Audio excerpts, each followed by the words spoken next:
Mga kapatid, ngayong araw na ito, kagaya ng aking nasabi, ipinagdiriwang po natin ang kapistahan ni San Antonio Abad, Saint Anthony the Abbot.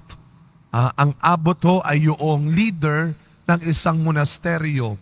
So siya ay isang monghe. Kung may mongha, mga babae, monghe. No? Siya po ay nagtalaga ng kanyang sarili para sa matinding buhay pananalangin. No? At ngayong araw na ito, siya ay ating ginugunita bilang isang halimbawa ng taong nagtalaga ng kanyang sarili. Isinuko niya ang kanyang sarili. Literal na tinalikuran ang makamundong buhay at nagtiwala sa kapangyarihan, sa kabutihan ng Diyos nabubuhay sa Kanya. Sasabihin natin, noong mga panahon na iyon, nagpupunta sila sa mga kuweba, sa mga gubat, at doon sila naninirahan. Sasabihin natin siguro, paano sila nabubuhay? Paano sila magsusurvive? Sila yung mga halimbawa ng mga taong totally, 100% nagtiwala that God will provide. Samantalang tayo, konting kibot, pakiramdam mo, mamamatay ka na dahil wala kang ganito. Dahil hindi ka katulad nila. Dahil may kulang kang gamit. Konting kibot lang, napakamareklamo na natin. Ang bilis nating matakot, parang mamamatay ka. Naubusan ka lang ng baterya ng cellphone, parang mamamatay ka na.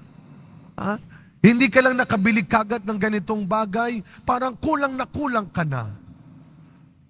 Kulang tayo sa tiwala sa Diyos. Yun ang kulang sa'yo. Yun ang wala sa'yo. Kaya sa unang pagbasa natin, classic, lumaki tayong alam natin ang kwento ni David and Goliath. Ito yun, yung ating unang pagbasa, ay ang kwento ng pagtatagpo ni David and Goliath. Actually, pareho silang mandirigma sa buhay. Pareho silang lumalaban sa buhay. Kaya ang tanong, sino ka madalas? Ikaw ba si David o ikaw si Goliath? Pag sinabing ikaw si David, ikaw yung tao na hindi nagpapadaig, hindi nagpapatalo sa mga kalaban mo sa buhay.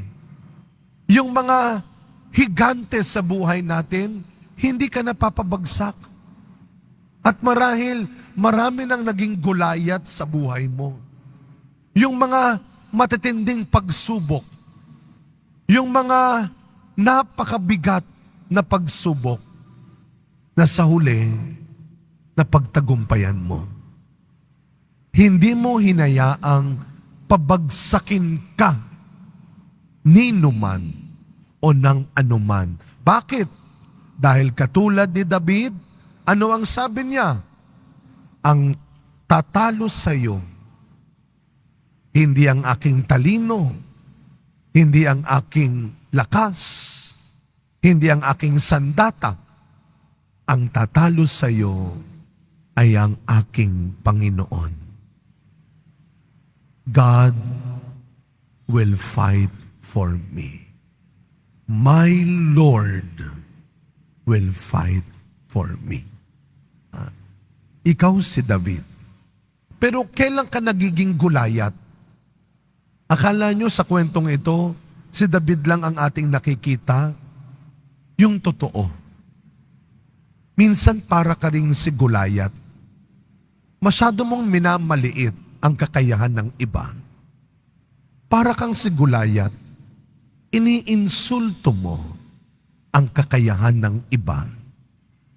Mag-iingat ka sa mga taong minamaliit mo, sa mga taong iniinsulto mo.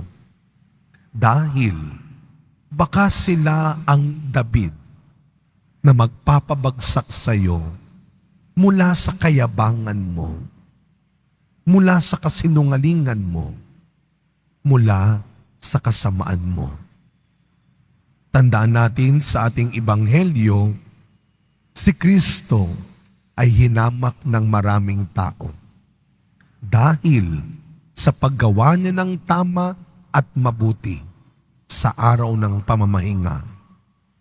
Lagi nating tatandaan, sa bawat sandali na gumagawa tayo ng mabuti at tama, wala kang dapat ikatakot dahil ang Diyos ang siyang tunay na gagawa.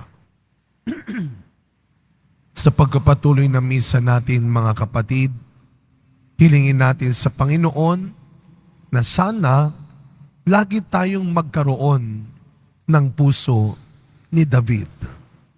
Isang taong tiwala hindi lamang sa kanyang sariling talino, kakayahan.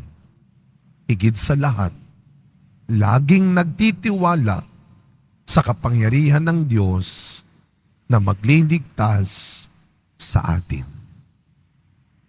Amen.